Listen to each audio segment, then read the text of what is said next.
সালামু আলাইকুম। সবাইকে স্বাগত জানাচ্ছি বাংলা ব্যাকরণের স্বরসন্ধি বিষয়ক আলোচনা। আজকে খুব গুরুত্বপূর্ণ একটি আলোচনা আমরা করব, সেটি হচ্ছে স্বরসন্ধি পর্ব 14। এবং স্বরসন্ধি পর্ব 14 বলতে আমরা যে নিয়ম 14 রয়েছে স্বরসন্ধি, সেটিকে আমরা আলোচনা করব। এবং এক্ষেত্রে আমাদের একটি বিশ্লেষণ রয়েছে, একটি শব্দ রয়েছে, সেই শব্দটির মাধ্যমে বিশ্লেষণ করে কিন্তু আমরা আসলে আমাদের সংজ্ঞা বা মূল যে সূত্রটি সেটি জানার চেষ্টা করব। সেটি আসলে কেমন, সেটি হচ্ছে এরকম যে গায়ক শব্দটিকে যদি বিশ্লেষণ করি, গ হসন্ত যোগ এখানে স্বরে আ, অর্থাৎ গ আকার গা। এখন এই যে গ হসন্ত যোগ আ, এরপর রয়েছে অন্তস্থ অ, অন্তস্থ অ এবং এরপর রয়েছে ক।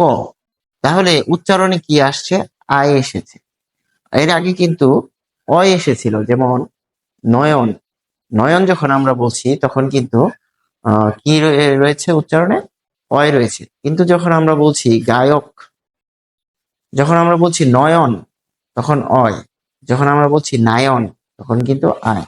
তাহলে এই যে আমরা বলছি আয়, তখন কিন্তু এর ফলে কিন্তু আসবে ওই।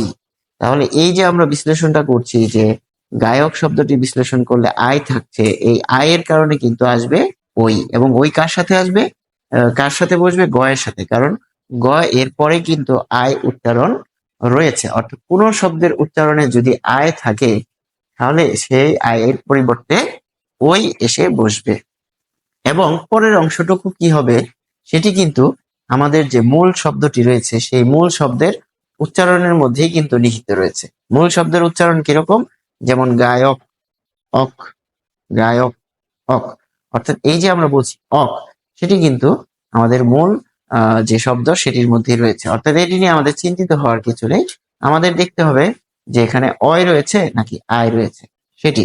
তাহলে আয় থাকার কারণে হবে ওই, এবং অন্য যে কোনো স্বর এর মাধ্যমে আরেকটি শব্দ গঠিত হবে।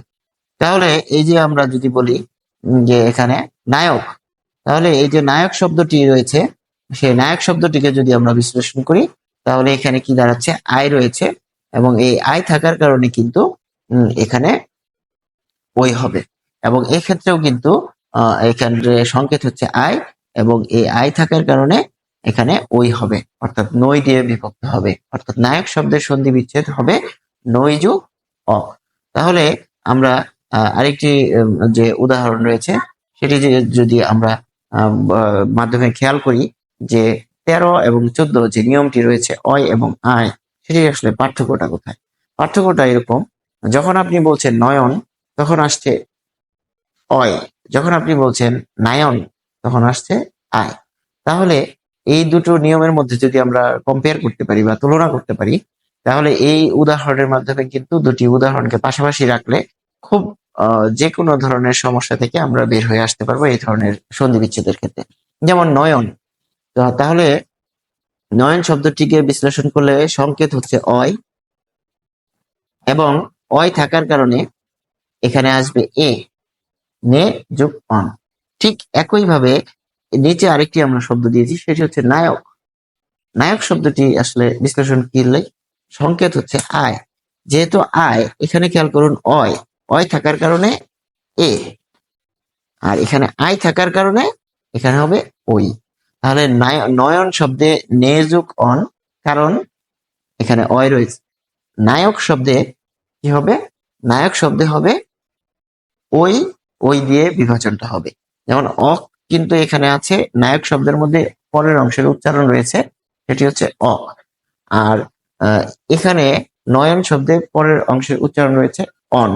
তাহলে এই দুটো এই অংশগুলো কিন্তু আমাদের কোনো চিন্তার বিষয় না।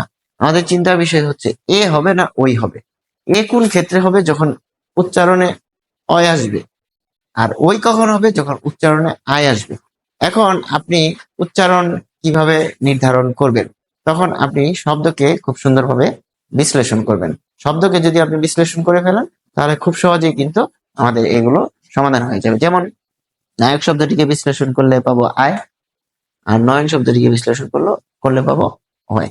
আশা করি যে 13 এবং 14 যে নিয়ম আমরা আলোচনা করলাম, সেটির এই পার্থক্যের যে উদাহরণটি রয়েছে সেটির মাধ্যমে কিন্তু খুব সহজেই আমরা এই ধরনের সমস্যা থেকে বের হয়ে আসতে পারবো। এবং আজকের ক্লাসের পরে আশা করি যে কোনো ধরনের পরীক্ষায় বা যে কোনো ধরনের এই ধরনের সন্ধি বিচ্ছেদ যেখানে অ এবং আয় রয়েছে সেগুলো আমরা ধরতে পারবো। সংশ্লিষ্ট সবাইকে আমরা ধন্যবাদ জানাচ্ছি আমাদের সাথে যুক্ত থাকার জন্য। আশা করি পরবর্তী ক্লাসেও যুক্ত থাকবেন। আসসালামু আলাইকুম।